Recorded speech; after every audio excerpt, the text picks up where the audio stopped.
Hi, all sports. The around the post shot in tennis. The around the post shot in tennis is a flaw. It's a flaw based on the previous limitations of tennis, where a net was set at certain widths. And then during tournaments, it was set according to the standard. And there was this rule that if you went outside the court to get to a shot, you could hit it into play. And since there was no net outside the limits, then you could hit it as low as you wanted. Now, why in heaven's name would you be at an advantage having been played clearly off the courts?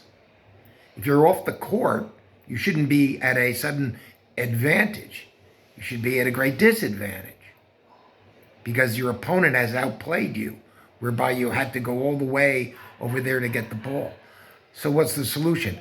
Well, in competitive tennis, they simply ought to extend the net farther, extend it another meter on each side with a net, and then when the player goes wide, he still has to clear a net in order to get the ball back into play, even if you have to go a meter and a half.